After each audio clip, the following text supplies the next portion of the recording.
Your move, creep.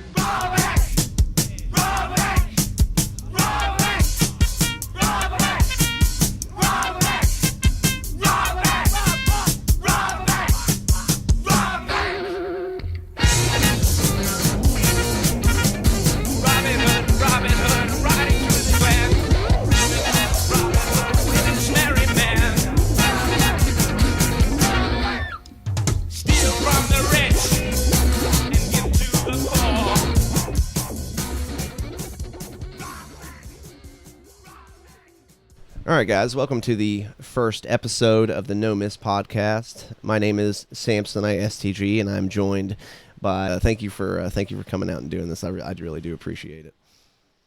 Yeah, dude.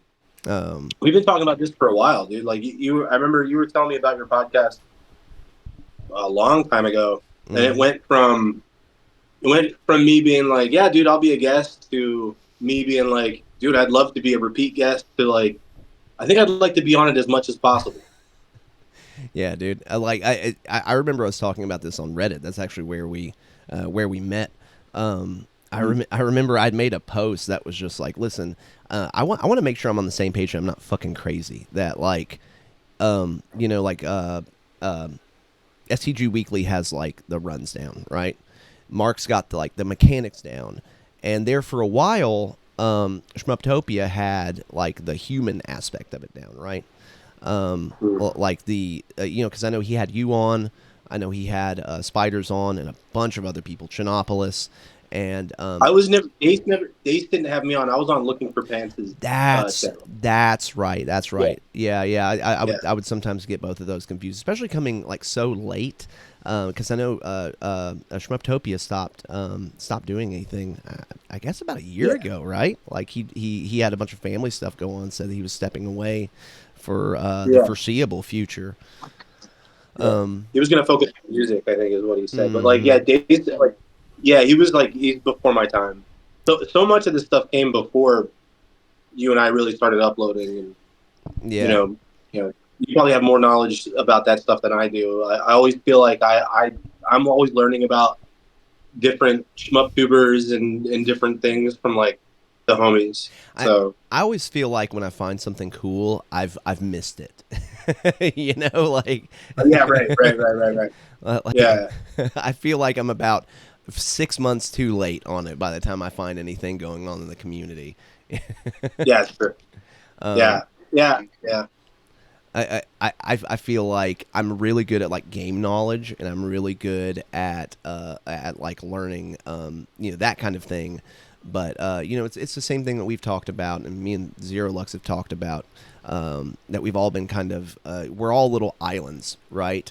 And that's been the hardest thing to step through, is to have this like kind of connective tissue that connects all the different like arcade communities together, because I could really give a shit less about the retro community. I mean, they are cool, most of them are cool, but that whole idea of just something sitting on a shelf, it is a lot of that stuff, dude. Like, it looks like, speaking of the retro gaming community, it's something I can't not comment on that, dude. But like a lot of that stuff that seems to be like really big kind of hinges on the game sitting on the shelf. Mm-hmm. And not so much like the game, the mechanics of the game, enjoying the game, respecting the game. It's more about like, look what I own. Check out this shit I got at this garage sale today, kind of thing. Right. It's like showpieces, right? It's the whole idea of like, oh look, I have Shock Troopers 2, right? Well, how much time have you put into it? I haven't put any time in it, because it's just been sitting back there. It's just been a cool story to tell people of where I found it at this garage sale, or how I acquired it, and you haven't actually, you don't even know if it works. I mean, maybe you know it works, but you haven't seen the final boss. You haven't put in any credits in it at all. It's kind of sickening in a way.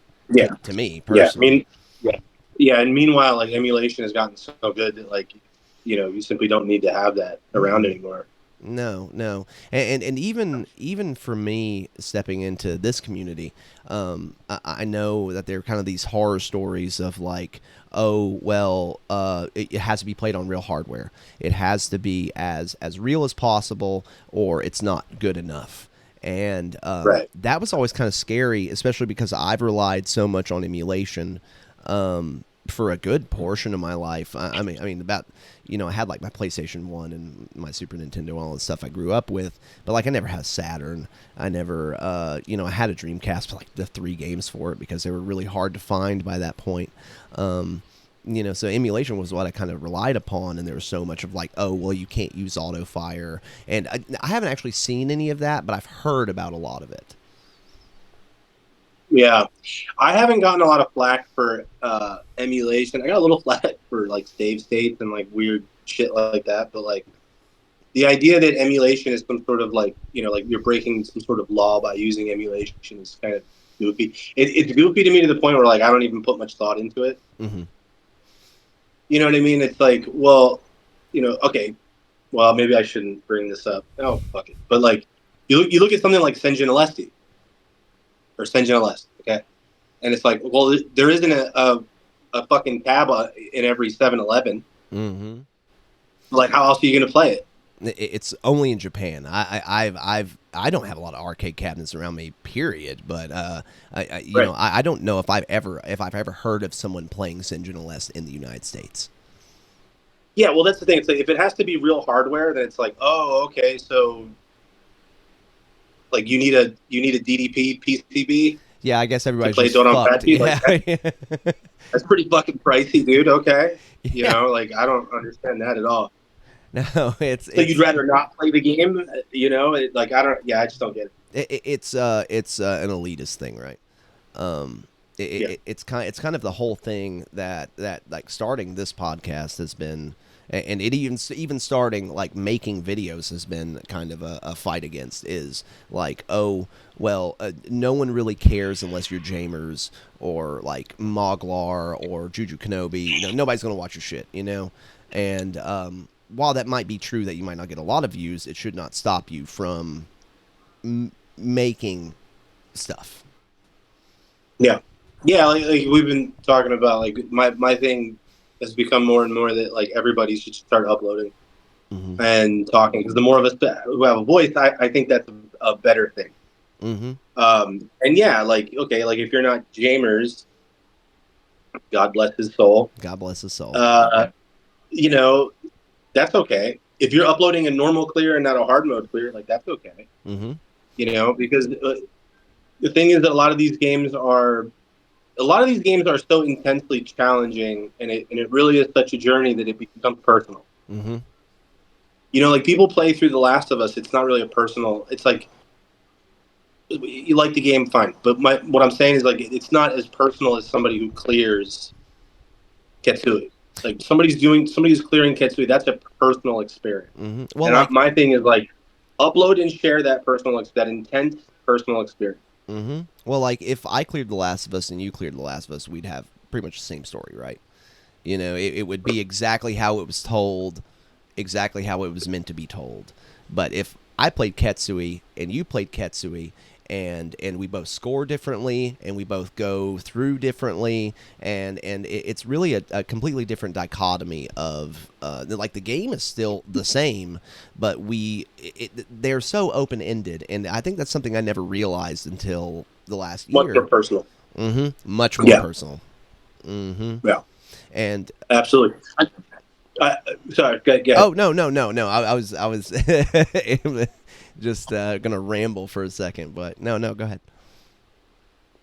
Oh, I was just gonna say, I think something that keeps people away from, like you said, something that keeps people away from uploading sometimes. I think there's a lot of things, life and whatnot, but like I think a lot of people don't want to upload their clears because they're not Jamers, and because like they're afraid of what the community is gonna say about their clear. Like when I uploaded my first clear, it was like Diojo Black Label. Mm-hmm. And I was kind of like, I expected to get torched, get my balls torched off.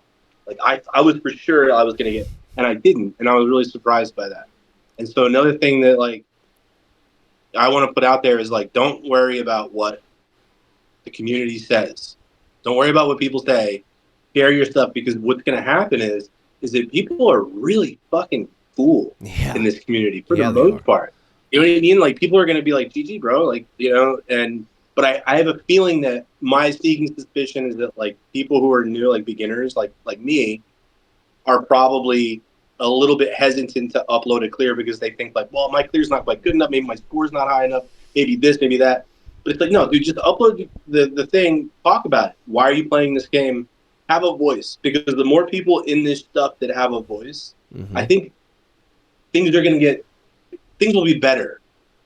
Because something I noticed when I was just like a retro gamer collector whose favorite genre was shmup, but I wasn't actually playing them at a level of like, I want to clear whatever game this month. You know, like my thing was like I would never like in a million years like think that I was going to upload like a run because like the hardcore players would just like trash me. Not the case. No. Everyone, every single person that I've met that has directly like connected with me has been amazing. Right. And on top of that, and by the way, one more thing about that: if you are playing these games and you are playing them at that level, it's really important because like in the retro gaming, like nobody will listen to you unless you have a social media following, which is kind of shitty. Like you know what I mean? Like if you're just a voice in the crowd and you don't have like a following or whatever, like, but if you at least have some gameplay attached to your name, you can at least be like, who am I? I'm the guy who plays these games. I love these games. And for somebody like me coming from the retro gaming community, because I used to follow all the channels and I used to buy all the fucking products and, you know, the collector stuff, and I would look at all this stuff. And if something comes out and doesn't work properly, and you're like, yo, this doesn't work, everybody's like, who the fuck are you? And like people will turn on you.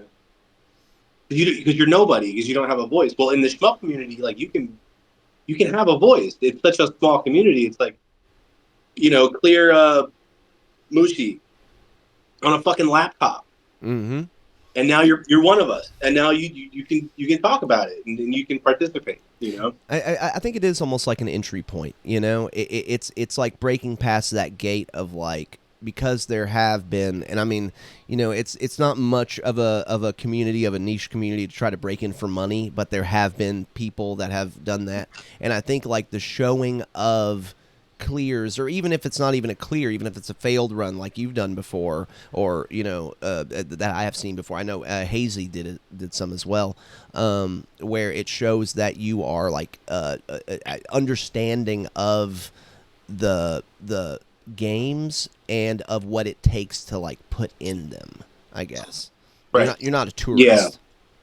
Yeah. Right. Well, that's another thing too. I have a sneaking suspicion there's a lot of people out there who really believe that you need to play these games like 8 hours a day for like 1 year to like clear something like Esperate or something. And it's like, look, that game is viciously difficult in my opinion, like to me, but like it doesn't take that.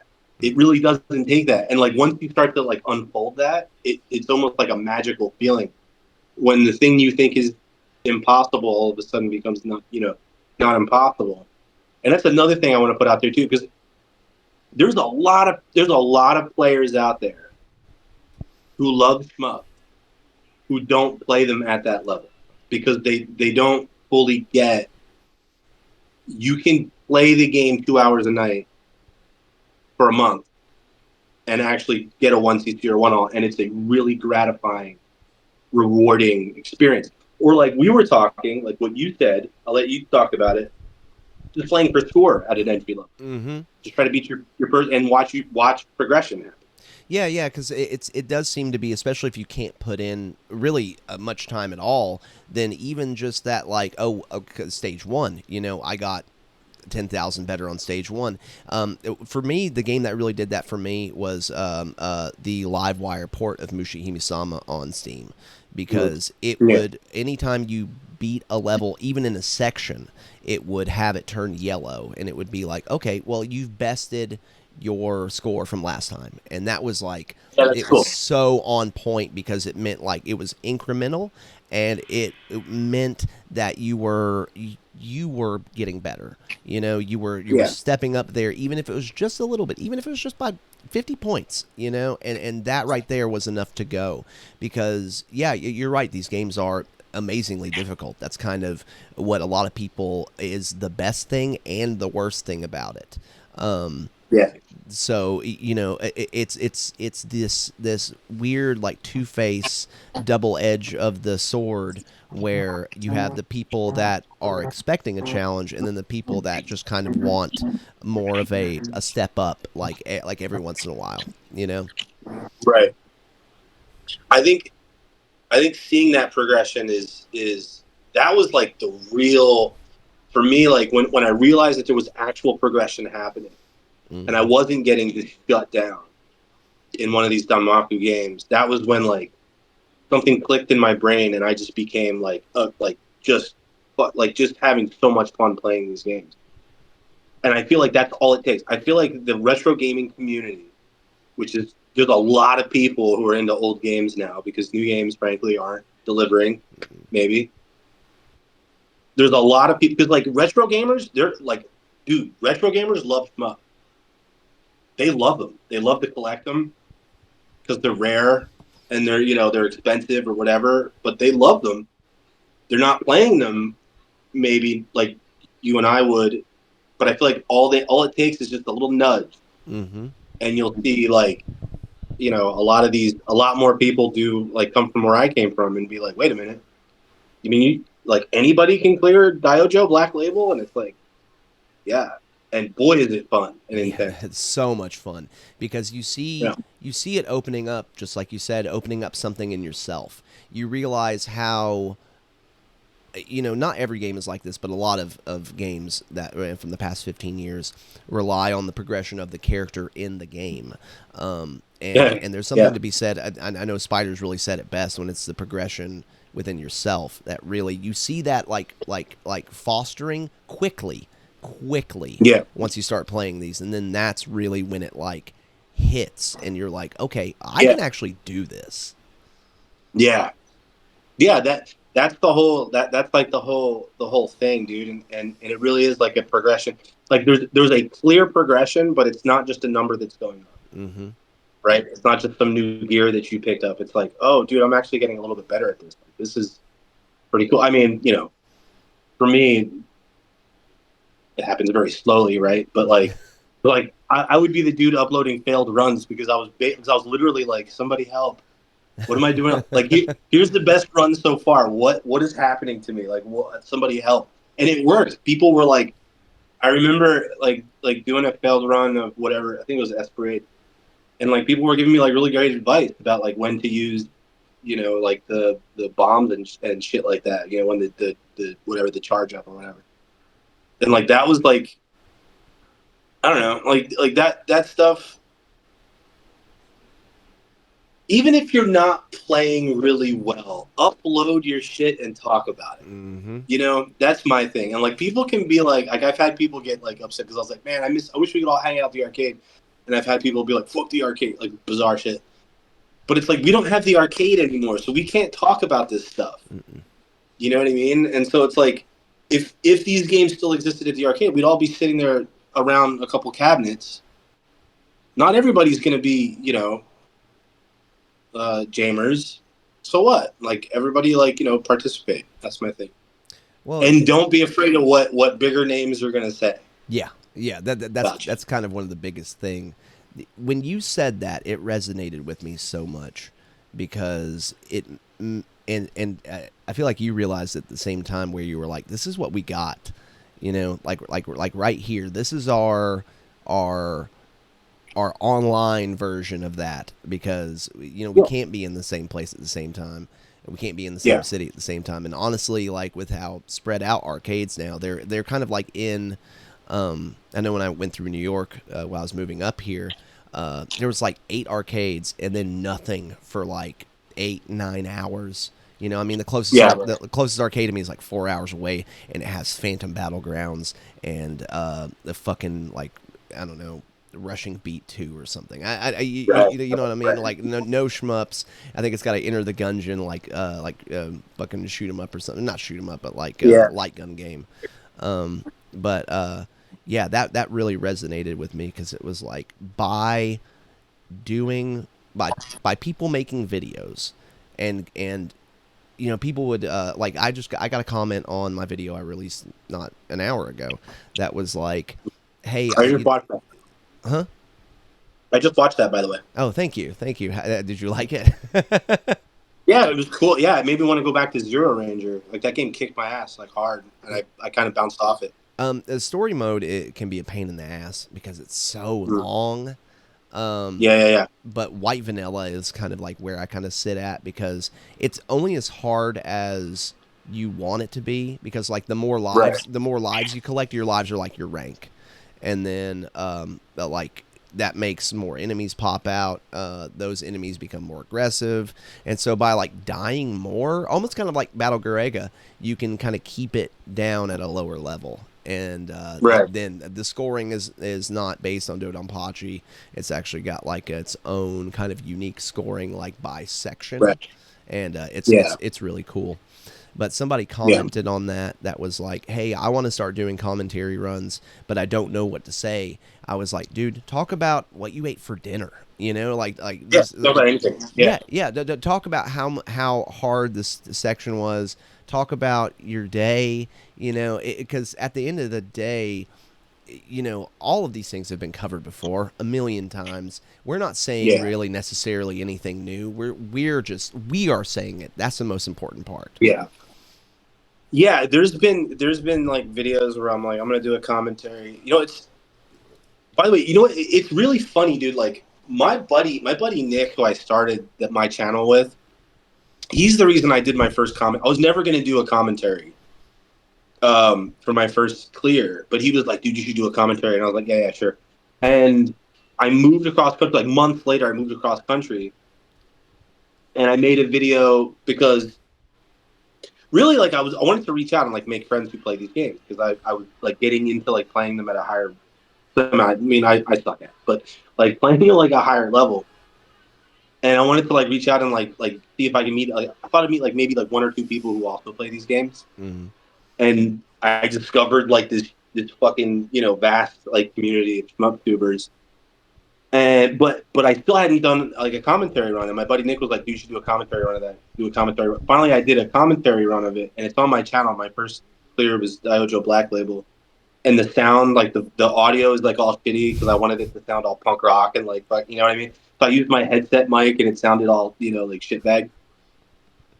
And like I didn't know what I was gonna say about it, but it was like I was so hyped on the game that it just came naturally to be like, oh, this part and this part, all this part was nasty, and like I hadn't looked at it in months, like 2 months.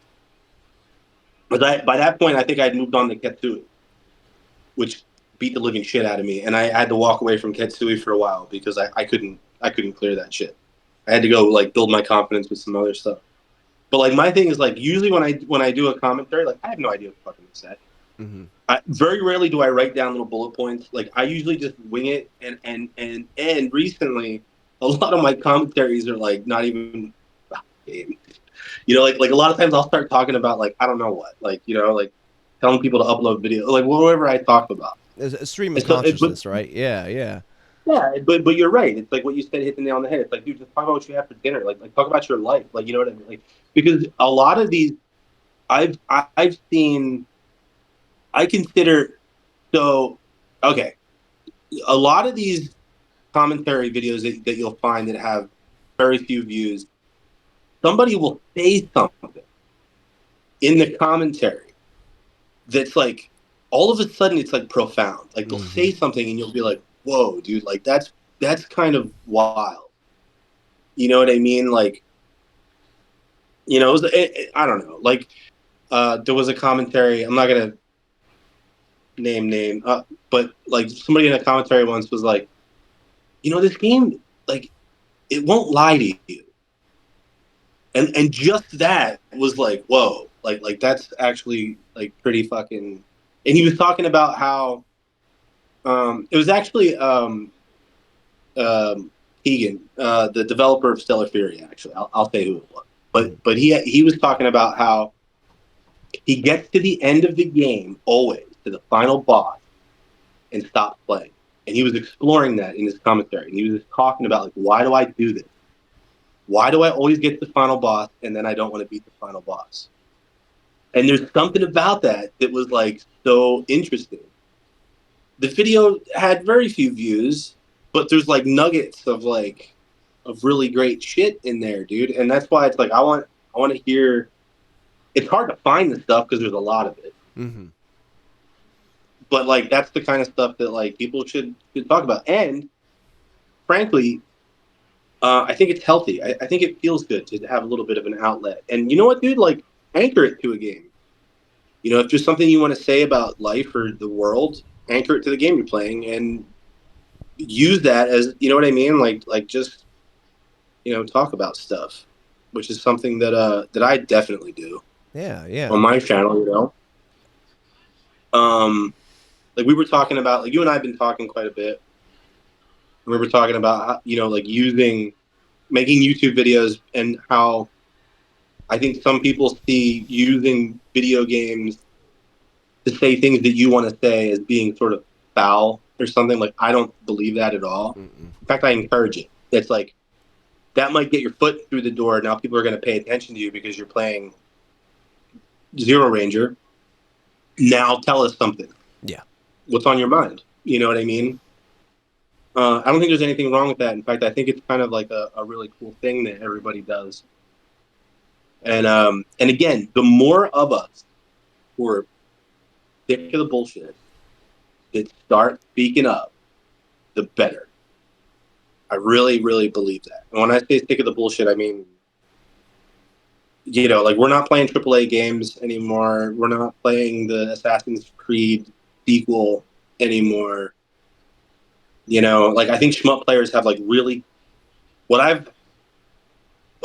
of the things I've noticed after a year and a half making videos is that like shmup players seem to have like really well-tuned bullshit detectors. Mm-hmm. Yeah, because we've been fed it our whole fucking life. Yeah. Like a lot of it, especially us old guys, right? Because like you and I are on the older end of the shmup player. I know that I am. You're younger than I am, but like I'm on the older end, and like we were so heavily fucking marketed to that our bullshit sensors are like through the roof. And for me, it's like essentially like what it was like realizing like, oh, this kind of sucks, and this was bullshit. We've been lied to over here. Oh, this sucks too. This new console sucks. Oh, this new video card. Like I'm getting these new PC games that barely fucking work. Mm-hmm. Why did I spend this money for this PC?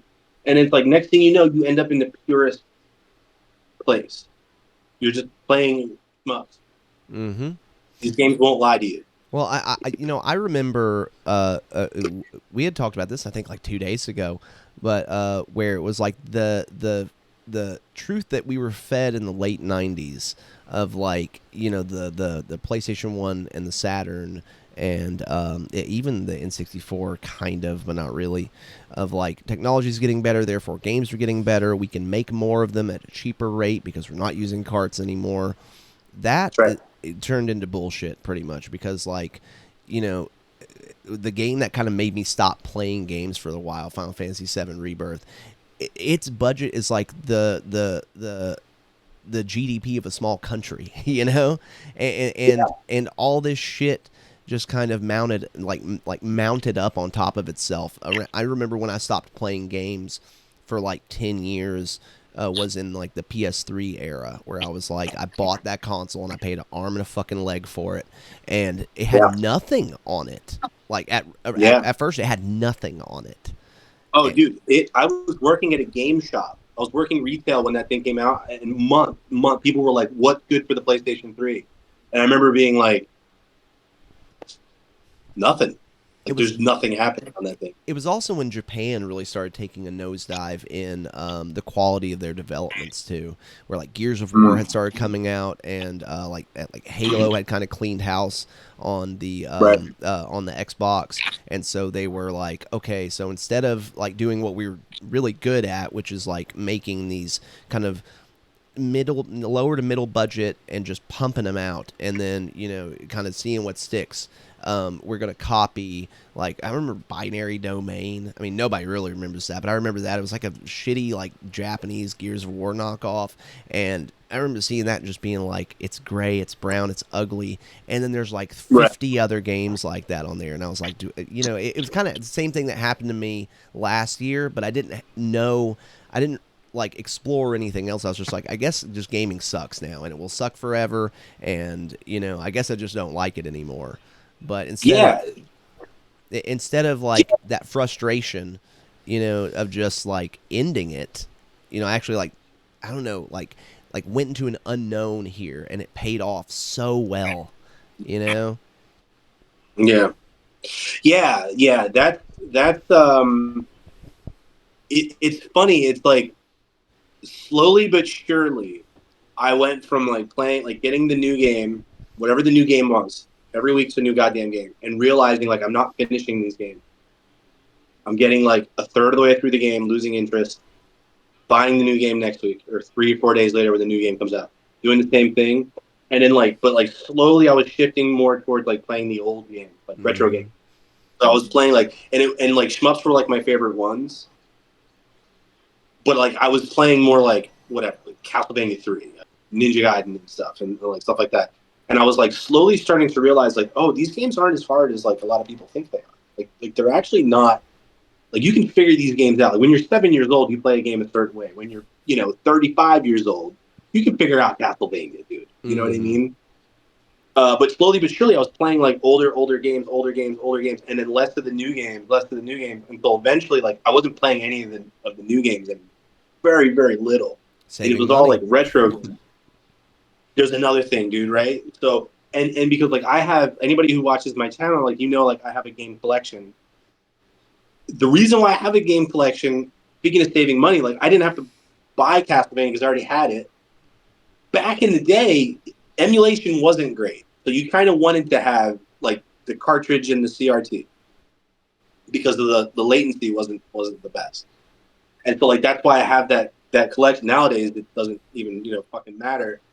But like eventually I was like, dude, all I'm doing is playing these old games, and then I got bent out of that whole thing because the retro gaming gurus, they're all kind of, not all, but like that whole scene, there's a lot of money in that scene. They'll swear up and down that there's maybe not a lot of money, but there's money to be made. There's a lot of people making money.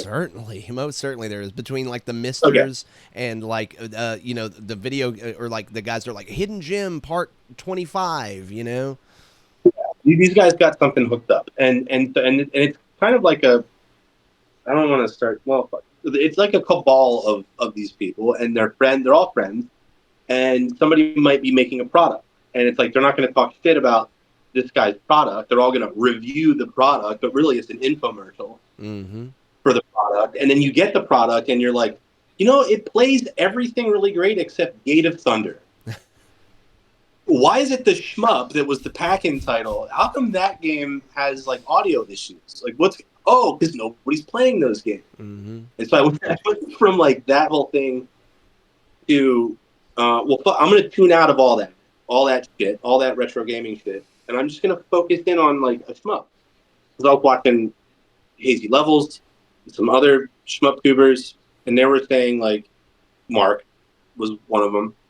It was kind of being like, you can do this. Like, you can get your 1cc, you can get your 1L, you can enjoy these games. They're not as impossible as you think. Really? Man, I don't know if I can do that.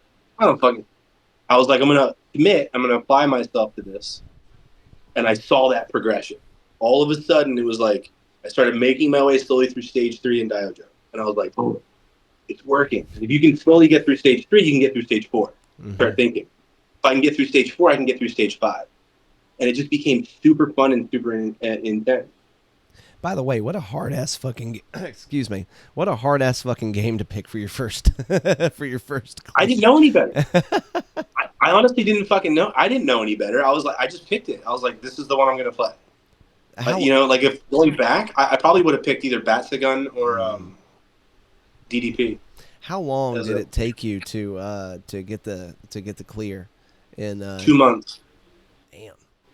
It took 2 months, and I played it about 2 hours a night.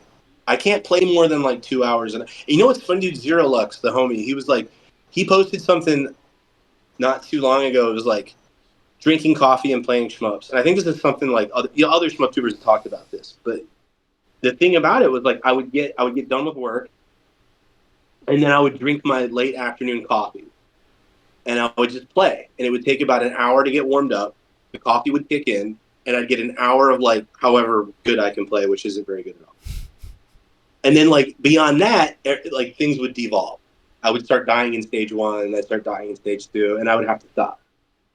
So I think I hate to put like hours on it, but it probably took me like 120, 140 hours, but about as long as it would take somebody to finish The Witcher 3, which is another eye opener. It's like, no, dude, like if you just played one of these games as much as you would play Red Dead Redemption 2, you know, you would be able to do this stuff, and I think it's a much more rewarding experience than just like consuming content. Well, yeah, because you feel that growth within yourself, and also 2 months is absolutely like I would say pretty wonderful for a DOJ clear. I know I've been doing it off and on here since I got the like Japanese PS4 version for like for like 4 months, and been hitting up that arcade challenge, and it's a asshole. It's a bad, yeah, it's a nasty game. But what's funny about it is that like, well, it's the routing. Like once you do it like once or twice, like the clear becomes not as nasty. But yeah, but that was the whole light bulb that went off in my head. I was like, oh, like people aren't playing these games off of like reflexes. It's like, oh, there's a trick to everything. Like there really is a trick to like, oh, like okay, so if I go over here during the stage 3 boss, the spaces between the bullets are wider in this phase of attack. You have to learn these little things, and it's like it's so much fun to like make the game easier for you. Shout out to Buddy. I remember the first time I figured out that like running over a bee with an active combo gave you that amount of score, and so I was just getting hypers just left and right, and was like, okay, so now I can spend those hypers instead of spending my bombs, even though it does make the game harder. Just spending a bomb just resets it, and then that was like, I can get to stage 4 now, you know, because I can get past that whole pain in the ass of like having. That was a funny thing, dude. When I was playing Black Label, like that was the funny thing. It was like, well, you know, like use your hypers, and I'm like, hell no, because the rank would go up, and I'm like terrified of the rank going up. And so like my whole strategy in my first clear of Black Label was to like route out the hypers and bomb out of them right at the end, so I could drop the rank, because I was so terrified of the rank. And then I think if I remember correctly, at the end of my run, I just started like popping everything out. I was just like, you know, like, oh shit, the sprinklers are going on.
So, you know, we both make videos, right?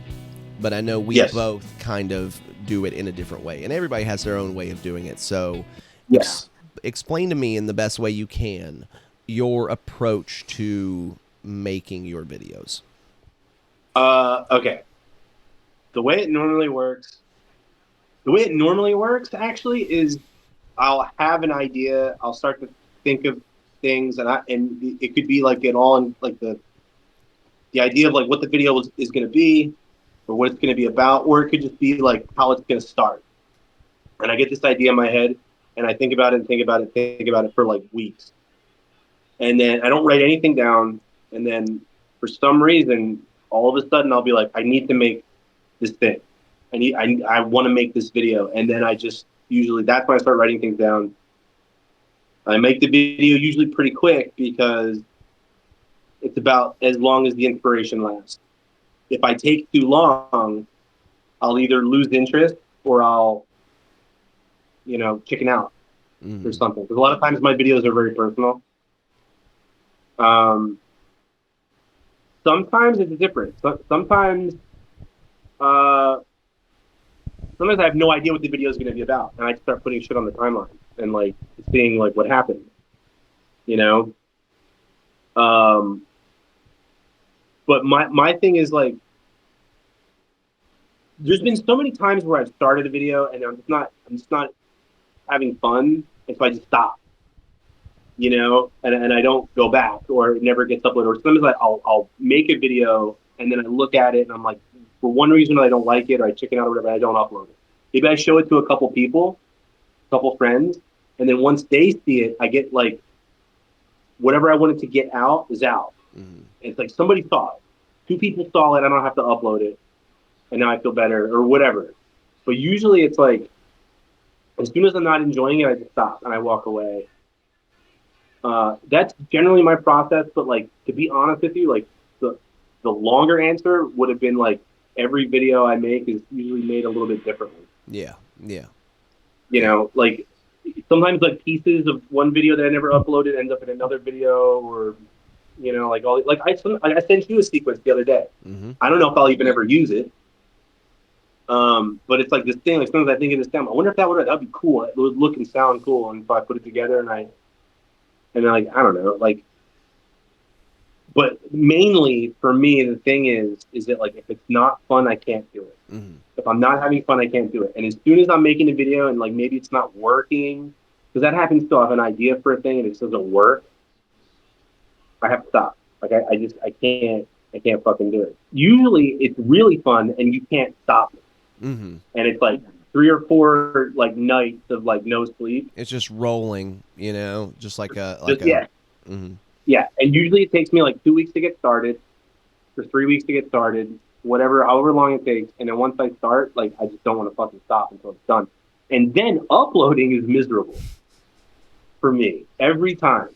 Every fucking time it's miserable. Like all my buddies know, like all my shmup friends have had to like put up with me. You know what I mean? Like, uh, because like after you watch something like 50 times, now you got to show it to everybody. And again, like sometimes my shit's really personal, really hard to upload those videos. And I always do this thing where I'm like, my last video, I'm done. Mm. This is it. Never doing this again. I think you've told me that like 3 or 4 times. Yeah. But again, like I always feel like that's a healthy place for me to be, where I'm like, you It know what, is.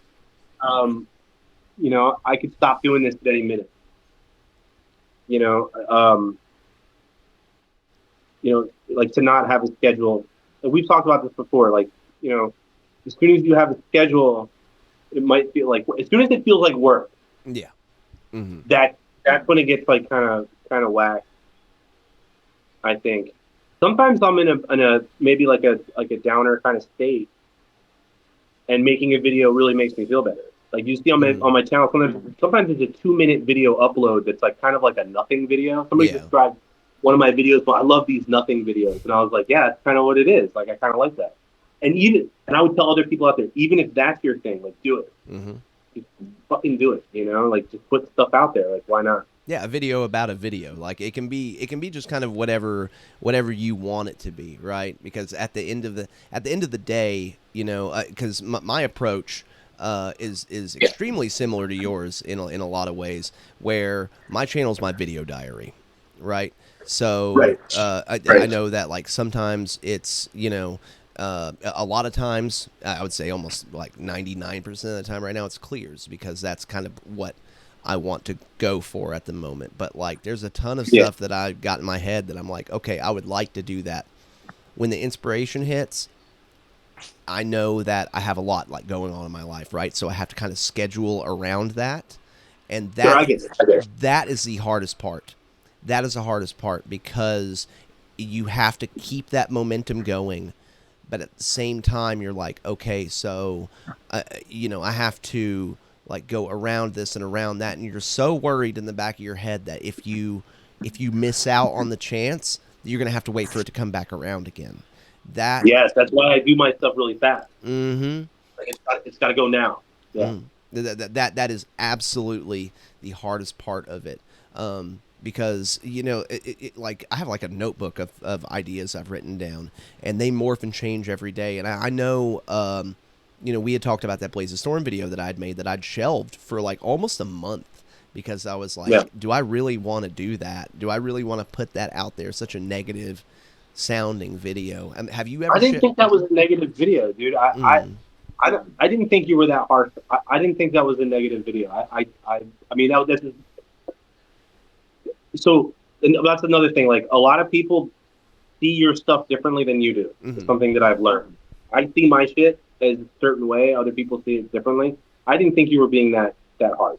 Right. I thought you were being kind of fair. So like in retrospect, I certainly think so. But I guess the way that I'd originally seen it, I was like, okay, so I like talk to this developer personally, and it's going to sound like I'm talking shit. But then after releasing it, after kind of getting it out there, especially after talking to you about it and after talking to Zero Lux about it and a couple other people, I was like, okay, so this is just get it out there, just expel it, And I worked really hard on so I could be proud of something in it. And then in retrospect, I'm proud of the whole thing. But it's because, and this is we were talking about this earlier, but like. It's because I wasn't being 100% positive about it. And then it reminded me that you don't have to be 100% positive about it. You can be constructive about it. I think as long as you're not just like taking a dump all over it, because at the end of the day, why would you put so much time into something you fucking hate?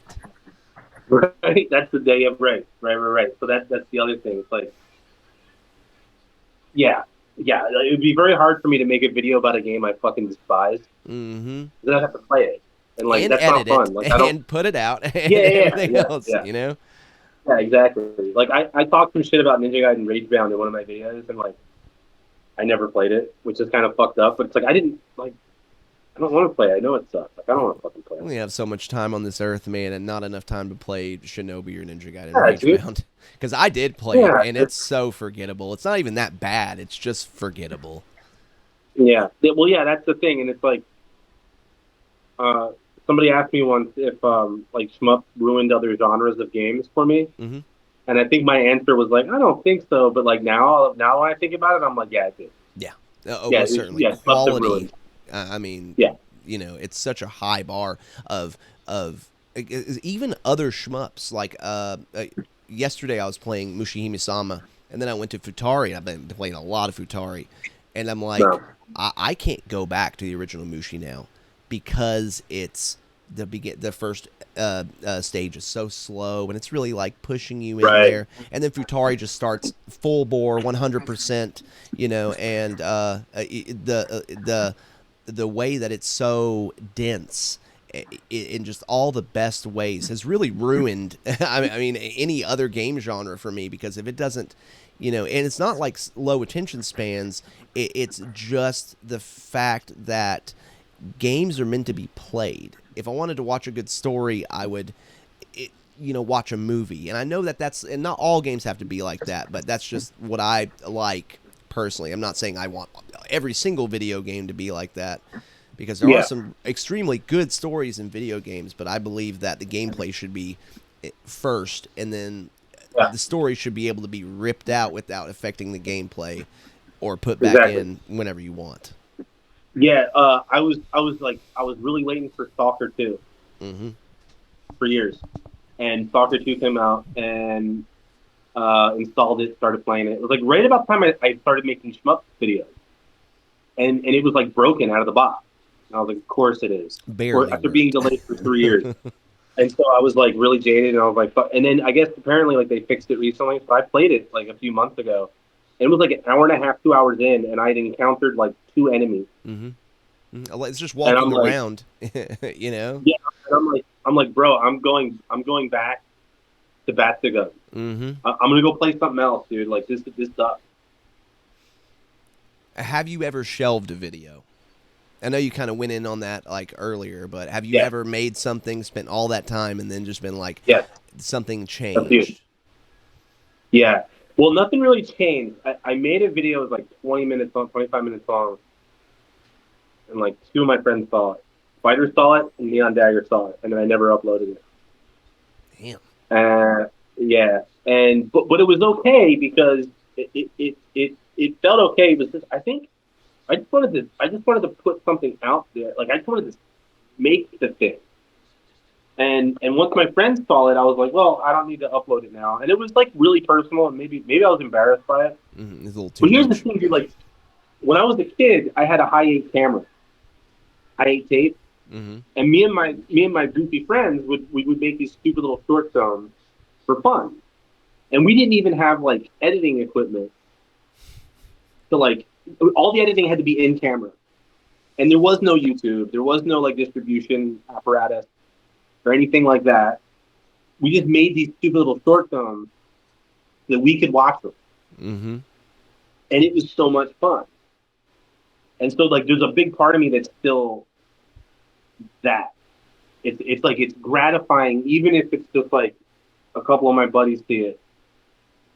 It's like I don't know. After that, kind of well, you know, why go through the pain of like uploading this like really personal thing about my love for the movie theater, which is basically what it was about. You know, Mm-hmm. like yeah, we lost. We also lost a fucking movie theater. Yeah, we did.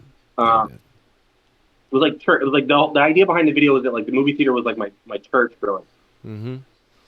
Uh, and I was trying to make a comment about some other things, and those guys were really nice to me. They were like, "Dude, upload it, upload it, upload it. It's good, it's fine, upload it." And I was just like, ah, like I kind of chickened out at the end. I think it was because it was like sometimes it's hard to upload the really personal ones. Dude. Mm-hmm. And my thing is always like I try to do stuff that's like really personal. Um, and it's hard. Like, but it always they used to tell us like if you're a little bit embarrassed by it, you're probably doing something You're probably doing something good. right. Mm-hmm. Because it's like a Right. little part of yourself growing that you're putting out there for everybody to see. Right. That's right. Mm-hmm. Sometimes though, I just can't make the list. So yeah, there's been a few. That was the big one though. The one that I didn't upload. That was last spring, I think. Okay, so not really long after you had started doing it. Wait, yeah, you've been doing this for what, about 2 years now? About a year and a half. There was other ones too, like Neon Dagger seen a few like little shorts. I think that never went up. Mm-hmm. But sometimes sometimes they just don't work, dude. Like my videos kind of suck. Like like sometimes I look at them, dude, and I'm like, man, dude, look. Sometimes shit just doesn't work. Yeah. Sometimes you think it's gonna be fucking awesome, and then you put it together, and you're like, eh, doesn't really work. So much shit I've Sometimes just shot, and then I've been like, oh, I'll fix it in editing, and then I get it in editing. I yeah, spend all that time doing it, and I'm like, oh wait, it still sucks. yeah, exactly. And like, if I make a video and there's like enough of that going on, like there's a good possibility I might be like, instead of working on this video, I'm gonna go play, Kaikan or something, like Mm-hmm. some other shit. So yeah, that has happened to me quite a bit. Not quite a bit, but like it's happened to.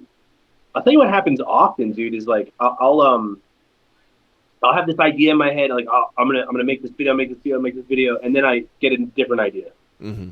and that last idea just kind of dies. Overwrites the other one.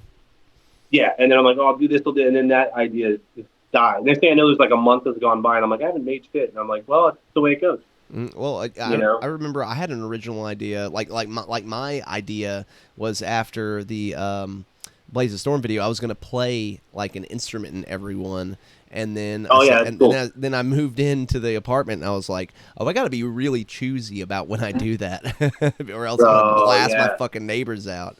You know. yeah, So yeah, that's been kind of something that I've been like, okay, I'm gonna save that for whenever I can get like consistently, because that's kind of my biggest thing is the first time doing something is always the hardest, and then you can figure out like a more yeah, like efficient way of doing it. Then it's just like you can just kind of yeah, hammer it after that. yeah. That is true. Like there's certain things after doing a year and a half of like getting portrait videos, like there's certain things that I can do very, very quickly Mm-hmm. now that I could not do very, very quickly like a year ago.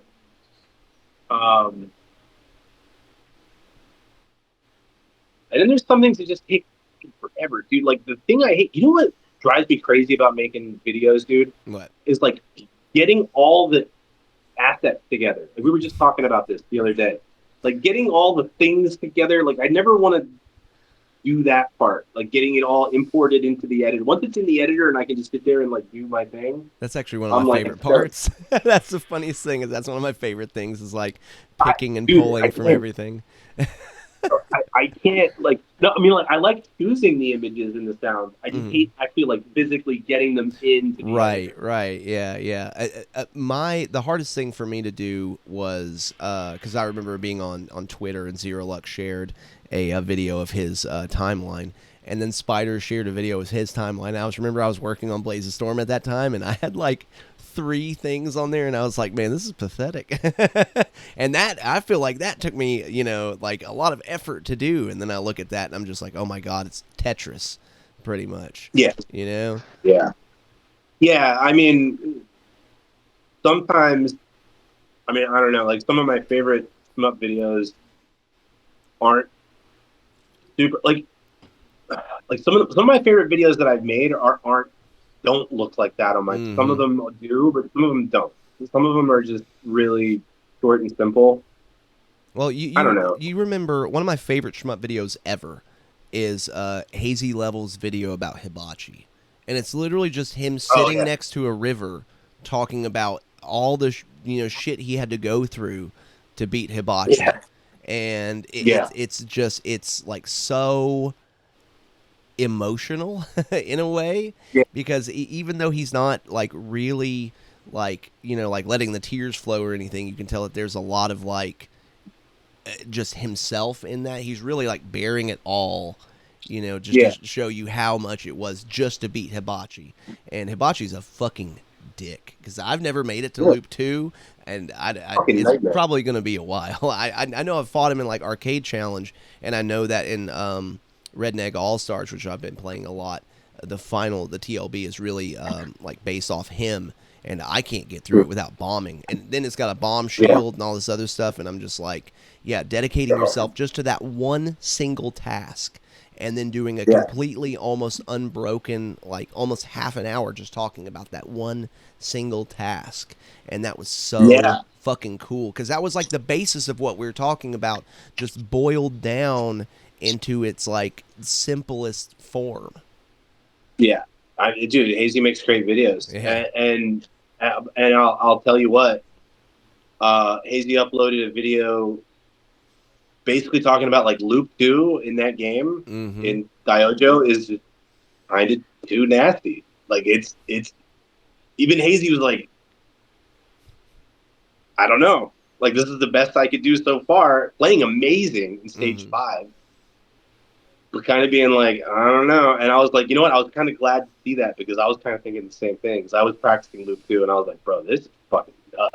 Well, it's nice to see other people struggle. And I know that sounds really weird, but like it's true. You're right. That was kind of one of the thing about like whenever I was asking people about like the podcast and videos and stuff, because I was going to put on like a big production and all this other stuff. But then people really just want like just normal humanity, that they want to hear people like them, not super players. I mean, super players are cool, and there's definitely like a niche for that, but people want to hear people like them that take forever to beat DOJ, or struggle with Ketsui, or didn't know that there was any kind of special scoring in Batrider until they figured it out themselves, or had to go watch a video or found Pan or something, and the people that are held, that like the gateway into that.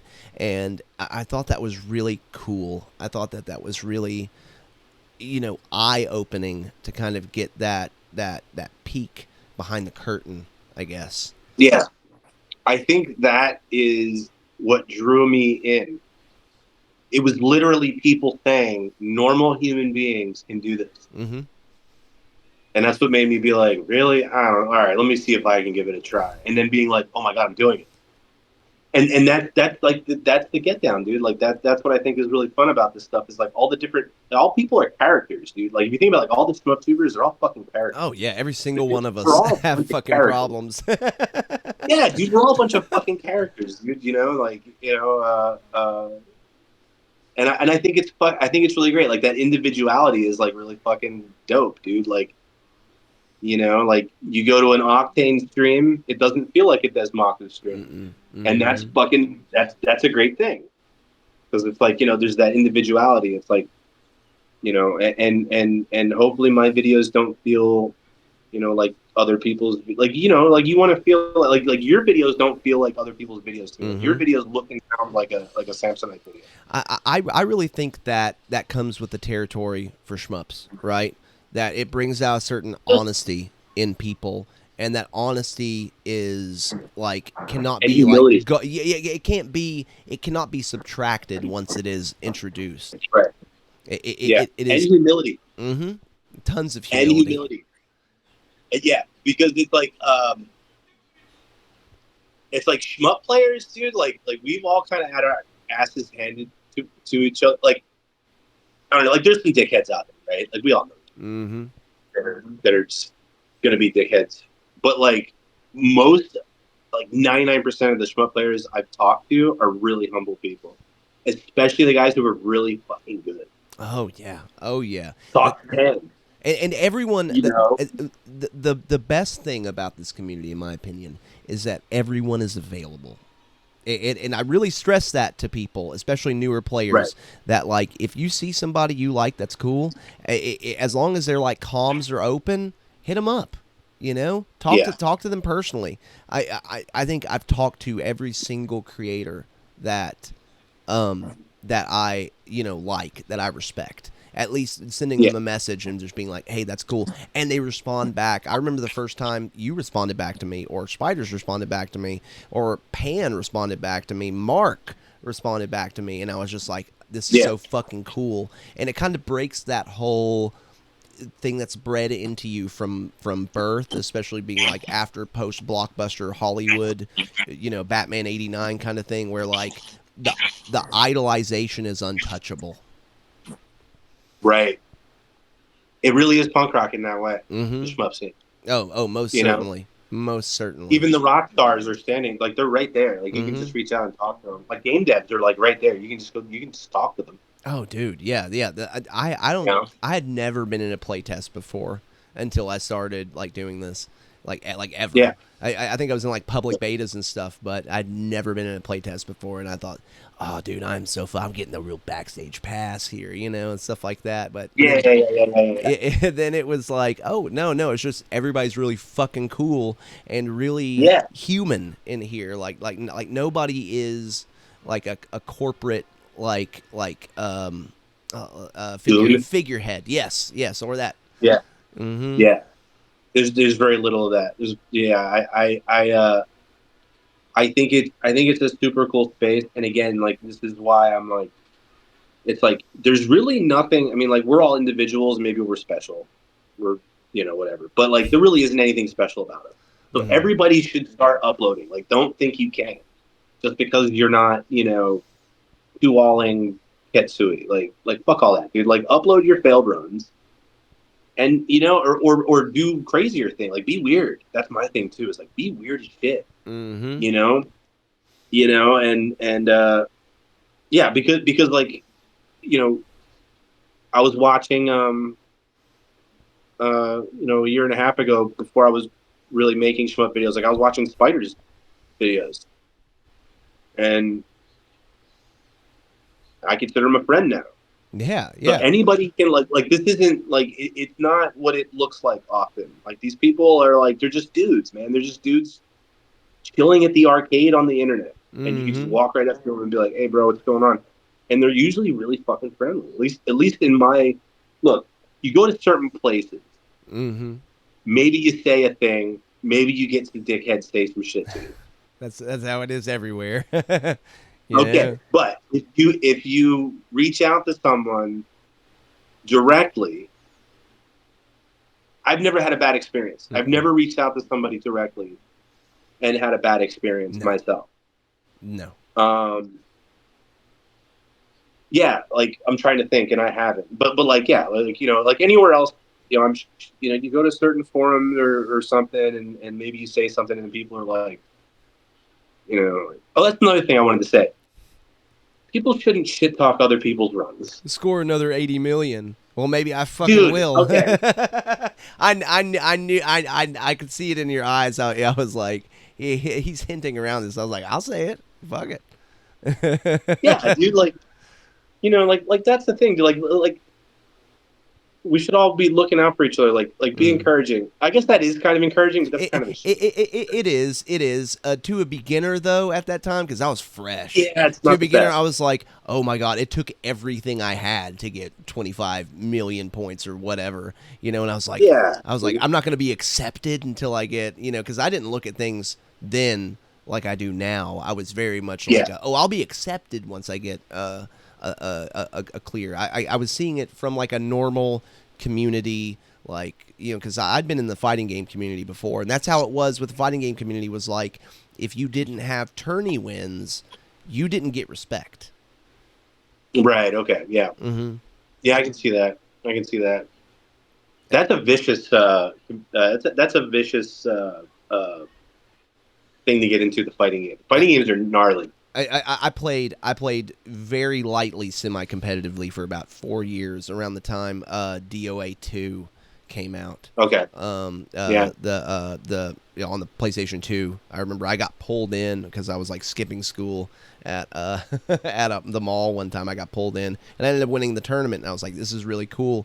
And then I don't know, I didn't stick with it because it was really made to spit up and like chew people out. It was kind of the complete opposite of this community, where like you can take your time and it's really like a personal thing. It felt really, and I'm not shit talking the FGC here. I love fighting games. I still actively play fighting games all the time, but it is very gnarly. Oh, dude, for sure. I think it's more competitive because you're in direct competition with other players. Whereas in the shmup scene, it's like I never really felt the competition. Personally, for me, it was always like, here's a prime example. So like, I've been talking to you since we've been talking for months, but I started playing Kaikan, and I was playing for score.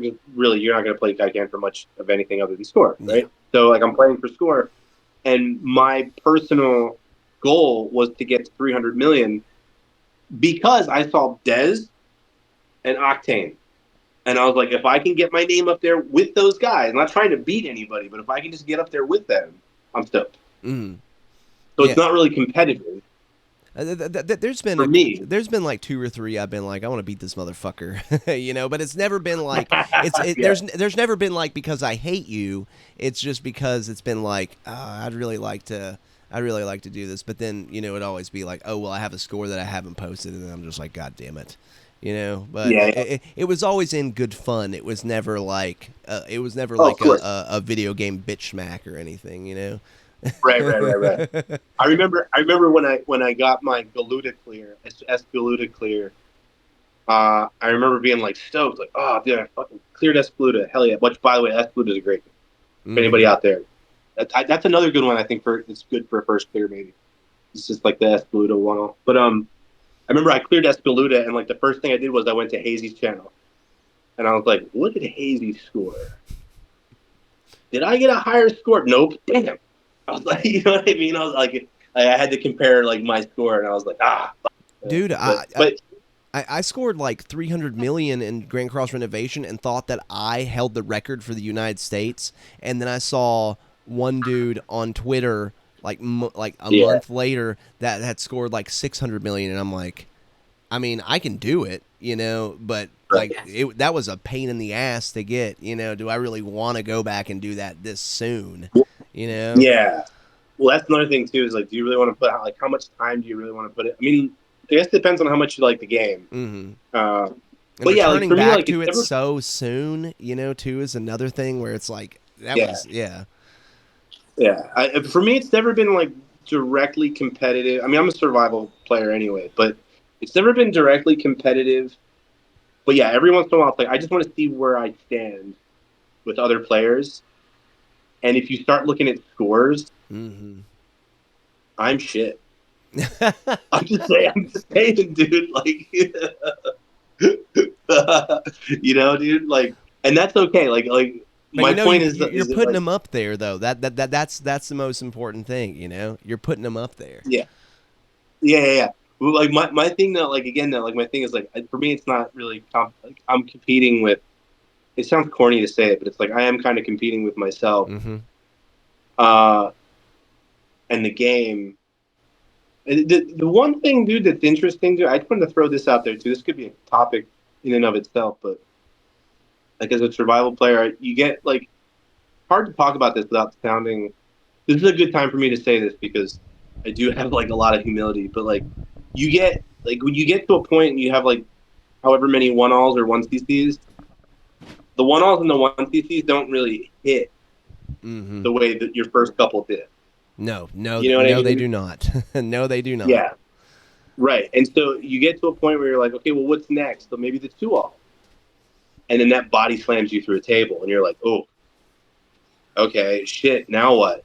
You know? And then I think what's happening now with me is like I'm getting more and more into like slowly but surely I'm getting more and more into score play because I don't know if I got a Batsby gun 4-all or a DOJ 2-all. You know what I mean? Batsigan 4-all would be. I think I would rather put my head through my window, Dude, honestly, that game is or so like fucking evil. Chorin Shaw.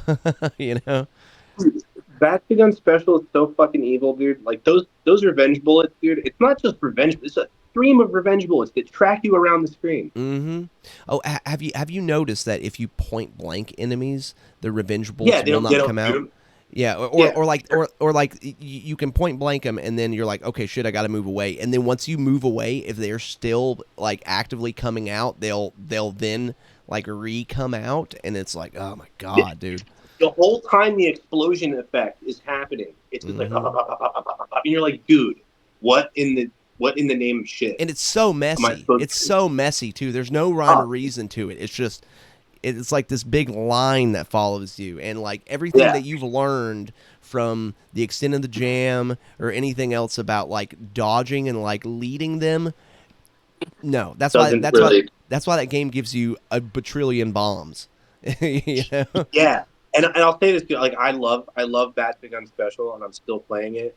Like, but I keep bouncing off of it because I Mm-hmm. get demoralized hard Oh yeah. in that game, dude. Get hit from Like loops are behind, like, you know, and it's like oh, it's fucking dude. bullshit. Dude, it's vicious, dude. Like as soon as you get past the first loop, it's just absolutely fucking insane, dude. Like I love it so much, but it is just I should probably like just really commit to it. But that was supposed to be like my next big journey was going to be Batsugun 4-all. Mm-hmm. But like it has kicked my ass so hard. Like I keep like, well, I'm going to take a break and play this other game, and then I end up playing the other game for a month. And then I Mm-hmm. go back to Batsugun, and it's like, well, the wall is loop 3 still, and then you know what I mean, and then it's just like I don't know. I don't know if I got that, but yeah, like eventually, um, yeah, for me, what I should play is Mushi or something. But like, yeah, like the 1-alls just don't really land like they used to, and that's not like a ego thing where I'm like, oh, dude, 1-alls are just too easy. Like they're not. What I'm saying is, it's like I would love to do something that I feel is like out of my reach, Mm-hmm. just like my first clear felt like it was out of my reach. Yeah, and now it's like the step up, right? Right. And what is it? It's like a 2-all or something. And Neon A Dagger two used to, all or like breaking like I don't know. I was gonna say like a world record, but I mean just be honest, it's gonna be okay, years before any of us get a world record. But I mean it could yeah, happen, okay, but but like well, that's another thing. Like world record holders, like that's some other shit. Like that's some shit that always fucking bends my mind. Like mm-hmm. the fucking world record. Oh, I don't even have. I see it, and then I'm like, could I?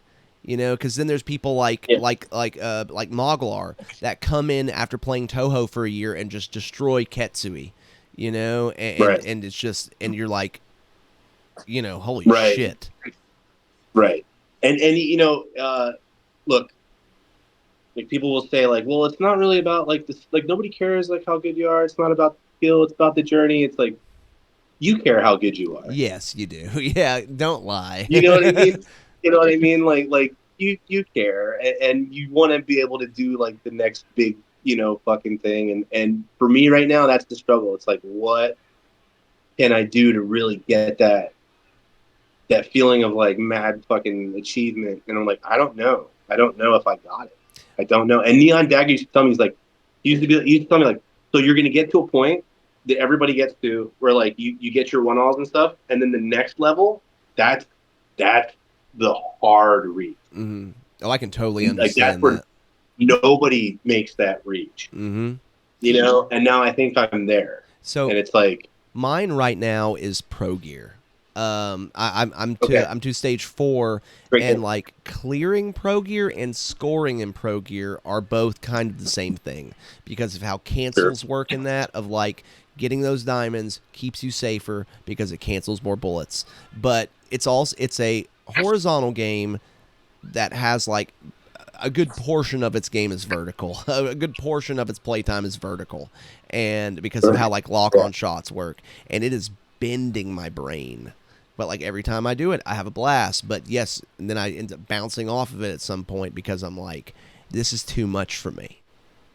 Yeah, I actually really, really like Pro Gear. And that's the game I should play more of. The funny thing about Pro Gear, and we talked about this before, was that I was having a really hard time getting the clear in Pro Gear until I stopped trying to collect diamonds. So weird.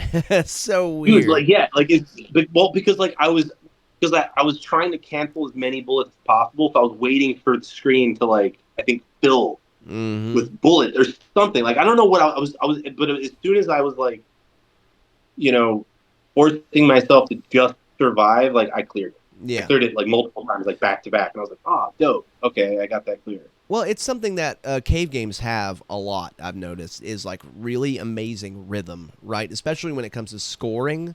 Yeah, Like Pro Gear has it where once you get the rhythm down, you can get diamonds consistently. Futari has it with the shot switching. mm. Dodonpachi has it. I don't have it in Dodonpachi, but it's like the combo system. Yeah, And also where a lot of these are not tied into survival gameplay. So you can go in and survive, but it is super fun to score, and I think that's like yeah, right. a high watermark for the genre. I think that's why so many people are excited that they started finally like developing games again. Here recently. Right. Yeah. Yeah, I haven't engaged too much with the scoring in a lot of those games.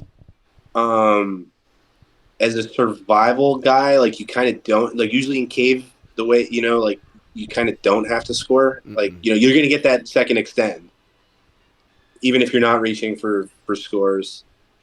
Um, but Pro Gear was a game that like was really enticing to score for. Like it was really fun collecting those diamonds, and that's what was getting me killed for the longest time. It was the most bizarre fucking thing. Yeah, because you suck And them then all up, and it's just like it makes this really fun sound, and then you make the girl happy at the end with like the level 4 and 5, and you're like, yeah. yeah, yeah. There was another thing when I was playing Pro Gear a lot. Like there was another thing that was really funny. That would happen too was like every time I would start recording, I would play like shit. Mm-hmm. Mm-hmm. Every Yep. time because I played the PCB on that one. Okay, check this. This is what's funny, dude. So I was playing Pro Gear. I was playing the PCB, and to record the PCB, there was like way more I had to do to like record the analog signal. Mm-hmm. So it was like a ritual of like, okay, I gotta turn this thing on, I gotta turn that thing on, and I gotta turn and then click on the and then okay, we're recording. Okay, we're recording. And that ritual was like fucking up my brain. Whereas like if I'm just playing it emulated on the PC, it's like you're just clicking record on OBS and then going into And then main. you're starting it. Yeah, yeah, exactly. Yeah. It's just But for it's some just reason, like like playing playing it it. analog, Mm-hmm. yeah, for some reason playing it analog was like really like fucking me up. Damn. Weird. Yeah, a lot of it's mental. A lot of this stuff is like just like a mental state, you know. Mm-hmm. I think so. I know that every time I play Batsugan, because I've been trying to go for a 2-all here since we started talking about it, and every time I'm not recording, I get super close, and then every time I record, I feel like the pressure's on. This happened with me with Grand Cross Renovation. I don't think I'd ever died in Grand Cross Renovation, and then like as soon as I hit record, because it for some reason doesn't save replays, which every game should save replays, god damn it. But Seriously, seriously, dude. What year is it? What I year know, is it? I know, I know. I don't care what your fucking engine is. You should figure out a way. If Toho games can do it, your game can do it. Not that I'm a Yeah, dev or dude. know anything about any of this, but like that is fucking Yeah, ridiculous. But I agree. every time I would hit record, it would put just that tiny bit of pressure on me to Yep. like to get it perfect. Yep. Yeah, I had a problem with DDP too. My first one in Dota Apache. Every time I would record, I'd play like fucking ball sack, Mm-hmm. Mm-hmm. and it's a lot of mental. Like it's still to this day. Like, dude, like the adrenaline rush. Like when you get that adrenaline dump, Mm-hmm. the first time you make it to like a final boss, and you're like, oh, like I'm doing really well, and you get that adrenaline. Like it's really not good for your hand-eye coordination. No, it is not. No, it is not. Every time I Yeah. get to Larsa and Futari, yeah, it's like, especially because that Right. stage 5 in that game is actually kind of easy, especially Yeah. after 3 and 4. But you get to Larsa and she just kicks your fucking ass. You got your Yeah. hand shaking a little bit. You're like, is this gonna be the time? 3 lives later, you've completely fucking cashed out. Yeah. You Yeah. completely Yeah. cashed out. Yeah, so like like how do you beat that? Like how do you beat nerve? I think Mark made a video years ago about that. Like what do you do about nerves or something? And it's like I still to this day like will get that adrenaline rush, dude. I had a really good Kaikan run where I scored whatever my personal best, and I still got like a stupid ass adrenaline rush, and I was like, dude, why? Why? It's just a game, and it's like I your think it's brain because you're doesn't getting know the close to that difference. finish line. You know. Yeah, it's like don't blow. Like as soon as I start thinking like, oh, don't. There's another thing too. It's so funny. I talk about on my channel where like I'll tune out. I get into the flow state. That's where I always want to Mm-hmm. be. I tune out and I'm playing the game. I'm having fun. I'm not really thinking about it. And all of a sudden I go, oh my god, I'm having a really good run. Chain death, fucking chain death, dude. That right As there. soon as I That think right about it, there. yep. As soon That. as I think about it, it's the funniest thing. Oh, hey, I'm doing really good, and then you eat a fucking bullet.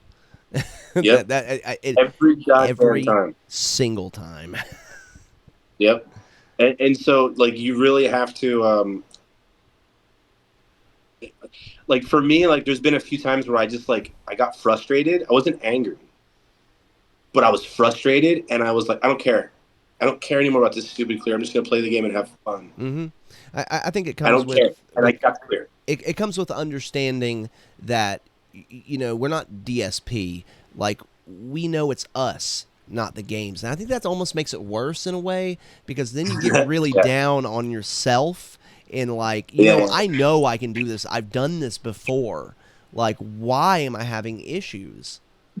Well, dude, okay. So I'm glad you said it. Here's something funny, dude. So I cleared was it Blazing Star, and Octane was like, it's really easy. It's really easy to do this. It's an easy clear, and I'm like, okay. And so like I'm doing it, and I'm just getting like I'm getting killed. Okay, like not to get into how you actually did strategy or anything like that, but like I started to think to myself like, oh no, dude, like what if I can't do this? What if I can't do this? Like what if this is like an easy clear, but like I can't do it. I started to get like that, like down on myself. Mm-hmm. I started to like really think like, dude, I must be fucking trash, like because I can't do this. So there was a period there where like I had a hard time. Well, once you reach that point, you can't get yourself back out of the hole. You really just have to leave at that point. I can't Sure. I can't build once during a play session. If I ever think that like Oh I yeah, suck, I might as well just quit by that point. yeah. Or if I get frustrated, as soon as I get frustrated Mm-hmm. or like angry, like if I get hit and you feel that twinge of like anger. Yeah. As soon as that happens, I'm done. I Mm-hmm. like I have to stop because I'm just gonna play like shit from that point. Period. Because then you're Like like it's hate just playing it, Like at that point, yeah, it does no one any good. It doesn't do the game any good, or you, or your peripherals. yeah, So yeah, exactly. Yeah, it's a lot of it really is like your mental state, I guess, and that's a whole other like dimension to the whole thing, I suppose. hmm It's kind of interesting. I think it's Um, not talked about much because that's a very touchy subject for a lot of people. Is like hmm, staying positive. Well, I know part of Pearl's intermediate video. One of the first things I watched it's a great video. going into going into and scoring was about keeping a fresh head.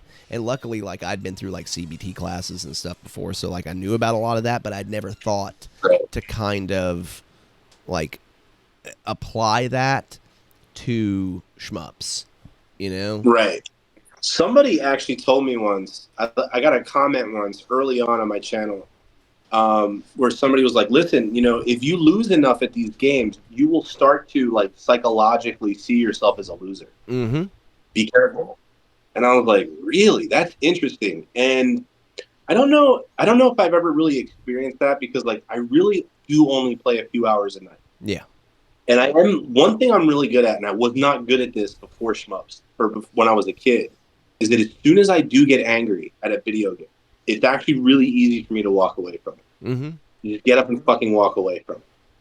Now, this is another interesting thing.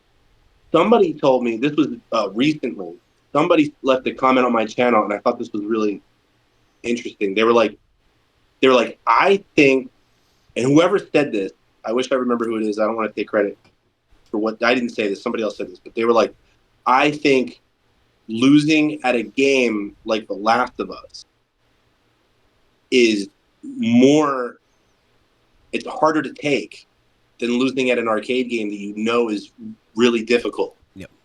That is there to kick your ass. Because when you're playing something like The Last of Us, when you lose, the narrative is interrupted. Mm-hmm. This is a game that's telling you a story, and now like you're interrupting the whole flow of the story when you lose, and that's gonna piss you off more than, you know, like losing at, you know, like a Zero Ranger or something. And I was like, oh, that's actually really interesting. It's really that is really interesting. It's the difference between like scripted and non-scripted, right? You know, you weren't supposed to die. Nathan Drake wasn't supposed to die right there, right? But you know, in this arcade game that a lot of people see as cheap or unfair, or, you know, the whole, I hate the whole thing, quarter munching, by the way. You know, you can die at any time. It's up to you. And so, yeah, I can totally get why somebody would think that narratively it was so much more frustrating. You know, because Cloud's not supposed to die right there, or, you know, Kratos is not supposed to die right there. He's supposed to go and be the good guy, you know? Right. And I think that's why, like, for me personally, like, when I get killed in Loop 2 DOJ, it's fucking Loop 2 DOJ. Yeah, so what? Like, what did I think was going to happen? Mm-hmm. You know what I mean? Like, yeah, that's what's going to happen. That's going to happen a lot, you know? And so I don't get, like, that upset about it, I guess. Although there was a few times, talk about on my channel, like, I lost my shit when I was clearing Esperate. Yeah, Esperate is a mean motherfucker. Honestly. Dude, I lost my shit. I got the last boss down to a sliver of health 3 times and died. And on the third time, I was like, I wasn't upset on the third time. I go to play again, and I got hit in stage 3 and lost my shit. Like, I was so angry. I had to walk away from the game for 2 days. Damn. That's the only time I can think of where I got really, really angry playing Shmup. I have not done an arcade clear for Esperade yet. I have done an easy mode clear for Esperade because it was one of the first ones I bought around the time, like after I beat Zero Ranger, or not beat Zero Ranger, but had gotten into Zero Ranger, and I was like, ooh, an easy mode. And that, I feel like easy modes like did so much damage to my pathway of being a shmup player. Now, please, if you want to upload an easy mode clear, go for it. You know, I really think that, just like we had said earlier, if you want to upload it. I'm just talking about myself personally, you know. Like that had taught me a lot of bad habits that were undone by Gun Vein. You know? Because Bog Hog made amazing tutorials. Yeah. Yeah, I easy mode, that's yeah, I don't know what to say about easy mode other than, like, if you clear easy mode, great. Play normal mode. It's gonna be fun. You're gonna like it. You know, don't just, you know, wash your hands of the thing and move on. That's my thing. It's like, do easy mode, show us, then show us normal mode, and then show us hard mode. You know, have fun, because that's like the whole fun. And as far as Esperade is concerned, out of all the shmups that I've cleared, Esperade is up there as one of the most intimidating. Like, I don't know. I loved it. That art style is so good.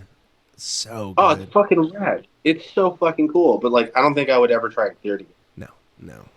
It's nasty. It's nasty as shit. Yeah, and really just because like the only reason I say that is it's not because I don't like it all of a sudden or I didn't like it while I was playing it. It's because like thinking back to what it took to clear that motherfucker, I don't think I could do it again. Like, and it's really just the end. It's the final like 25 bosses that you have to like get through, dude. Like it is so gnarly, and I think a lot of the bullets are like RNG. Like I think it's not.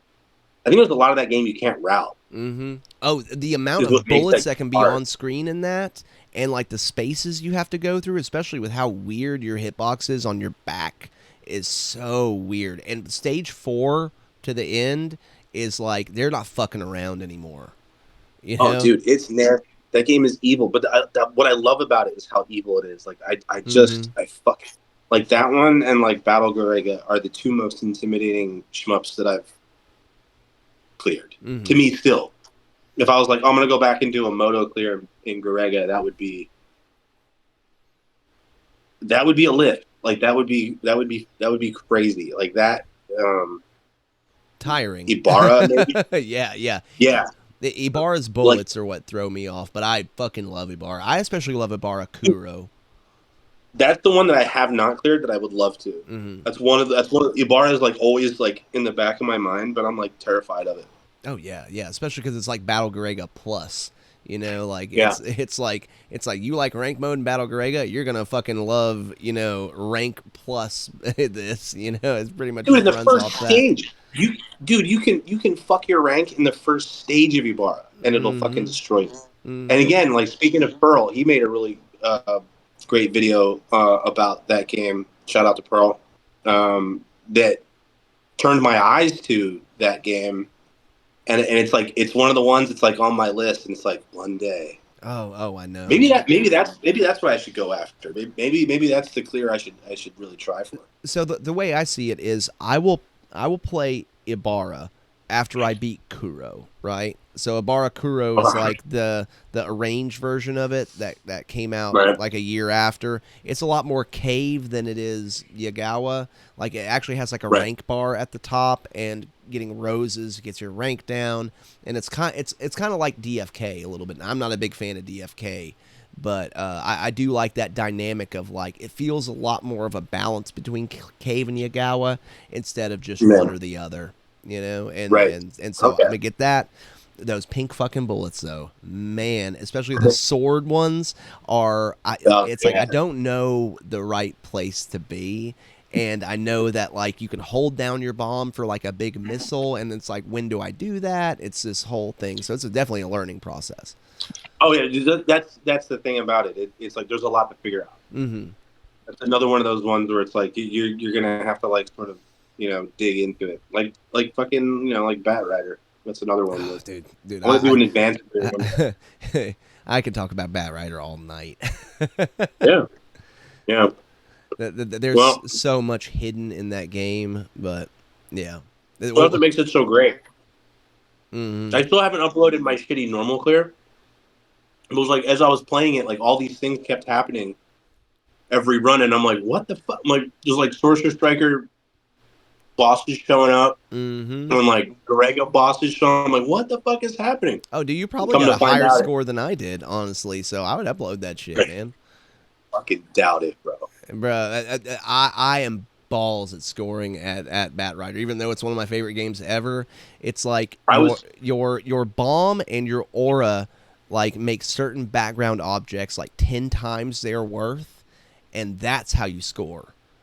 It's crazy. Okay. Like it's very esoteric. Like there's one dude that I watched his clear, and he got like an extend by like the beginning of the second level by doing that. And I'm like, wait, what? Huh. Okay. Yeah, I don't remember. All I know is that I was not collecting medals. Yeah. I was too afraid to collect medals because I was like, I don't know what the rank is doing. I don't know what's going on. I watched Hazy's video, and it was like, yeah, the rank. Don't worry about the rank in normal. It doesn't do anything. And I'm like, the fuck it doesn't. I kept getting to the very end of that run and just getting smoked. Oh, do not pick up ops and special level ups, because then it spawns 2 end bosses. Oh, right. I think I faced. I have to look at the run again. I can't remember, but I think I faced 2 end bosses. Mm-hmm. Yeah, yeah. Then you got a special level up. The announcer will say it, and then you're fucked after that. It also depends on the Oh, 3 good. levels you pick, and the way you pick them is one of the 3 bosses you get. So I mean, it is so Right. crazy that was an arcade game with that much Yeah, content dude, it in feels it. like a console game, huh? Yeah, It yeah, it feels like a does. console game. Yeah. Yes, it does. Uh, I'll upload that run at some point, like maybe when I get back home, and I'll take a look at it. But I seriously doubt my score was higher than yours, dude. But that's another one though that's like really intimidating. Like an advanced clear is like really intimidating on that one for me. Mm-hmm. Advance is most certainly intimidating. I know it's a lot like Garega, in which the first 4 levels are like, I don't know, 10, 12 minutes, and then those last 2 or 3 levels are like two times that. You know, because I know like an advanced clear is like 35 minutes. Well, a normal clear is like 10. Oh yeah, that's nasty. It is nasty. So I know you Yeah, know. I know you know about not the final stage of Garega, but the one that's like the warehouse where you're going through and it's got all those dudes coming out. Pretty much turns into a bullet hell. So yeah. that happens in Bat Rider as Oh good. well. It's Oh crazy. good. Oh lovely. Yeah, I was not a fan of that section in Garega. And you can make Blackheart come out too. So our favorite boss. Oh, dude, Blackheart still is. Yeah, man, that's that thing of nightmares. Dude. He Yeah. haunts my nightmares. Mm-hmm. Yeah, I had Especially when he somebody like comes give me down shit on. once. Yeah. Yeah, I had somebody give me shit once because I changed the bullet color in Garega to like pink. Like somebody left a comment or something on it, and I was like, "Hey, dude, I don't give a fuck, bro. Like, let me tell you something about how bad that game whipped my ass, dude. Like, Hey man, let me audit your replay, dude. yeah, right, yeah, dude. I would not pass the audit, and I'm okay with it. That shit, I don't think I would either. There was one time where I paused in the middle of a Batsugen thing because I had to go, I don't know, do something for my children, and I was like, I'm gonna actually just keep that in the recording and then just let people like just like Oh, make a dude, pause for like 5 minutes and then just that's have so funny. like elevator music going in the background because I'm not That's so funny. I'm not turning this into Guinness World Records, so Yeah, fuck it. yeah, yeah. But I wanted to talk about this. Like, I almost so when I was clearing Ketsui. Hmm. I came so close to killing the final boss. It was like a sliver of health, dude. And I got killed at the end. It's like the fuck. Well, it has to happen to me, Hmm. right? I think it happens to everybody, but like it just fucking has to happen. And I swear, dude, I almost uploaded that shit as a one-all and said it counts. What? It counts. Yeah, yeah, I don't give a exactly. fuck. I It du- counts. What are I you gonna do? double KO'd at the end of Mushihime-sama my first run, and I was like, "Does I that think still that count? counts. Does that still I think count?" that counts. You killed the boss. The boss died. No, but continue I was. came I up was. as the boss was exploding, and I was like, "Wait, what the fuck?" I was so Oh, mad, dude. dude, I was so mad. that sucks. I almost uploaded a failed run because it was so close and be like, it counts. What? At the end of the video, I was going to be like, fuck you, I don't care, and then just Just like come end out it. and like. All Yeah, dude. Yeah, right, that's so kind of funny. closing thoughts. Closing thoughts. I'm looking forward to the next episode. Me too. Me too. So Yeah. I think more than anything, what me and Hidden Fortress want to stress is that if you are part of the community, you should definitely consider uploading some kind of creation of some sort. It doesn't have to be runs. If you're not good at doing runs, do a review. If you're not good at doing reviews, I don't know. There's one guy that was building plastic models of his favorite ships from Shmup games. There was That's it. some dudes that were doing essays on Shmups. I mean, just make your hobby your art, and I'm not saying art in like it's got to be highbrow, but No, as long as it's from you, that's all that matters. I for one would never ever tell someone that they need to do highbrow art, dude. Come to the Hidden Fortress. Check out my channel for some highbrow Yeah, art. yeah, exactly. That's funny. Yeah, yeah, I agree. That's the thing. Like everybody should like upload, and don't worry about what whoever's gonna say about you. Fuck it, like upload, and because what's gonna happen is like the homies are gonna find you, and it's nothing but a positive experience, at least for me. At least for me, and I know for Sam, he's had a really positive experience uploading. Like, just start uploading. Fuck it, man. Just upload and talk about whatever. Most certainly. I have made friends that I hope will last for a very long time through this. It's just like the thing is, have a voice. Have a voice is what I'm saying. Have a voice. It's just like being at the arcade where we're all together, we all talk shit, but then we all go out for a beer. Sometimes we get in fist fights, but we're fucking friends. That's the thing. Yeah, right. And okay, closing thought. One other thing that I will say, I'm sure we'll do more topics. I'm down. If you want to include me, I'm down. But the other thing I'll say is that, like, be cool to your fellow Shmup players. Yes, sir.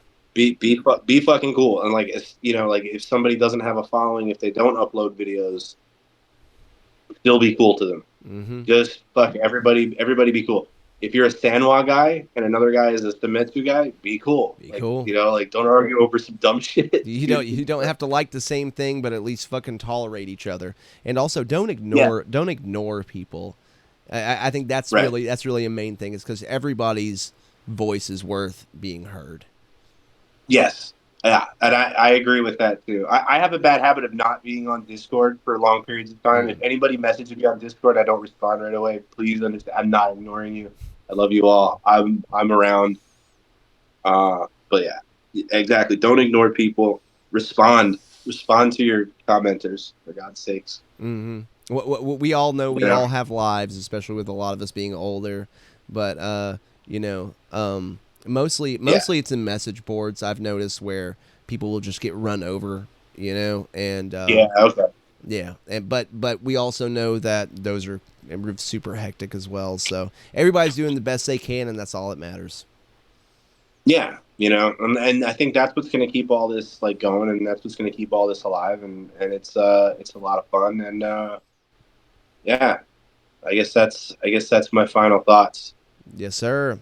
Thank you for tuning into the first episode of the No Miss Podcast. We appreciate having you. We hope to see you again in another 2-3 weeks.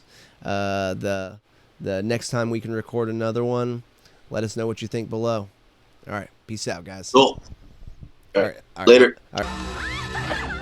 Thank you for your cooperation. Good night.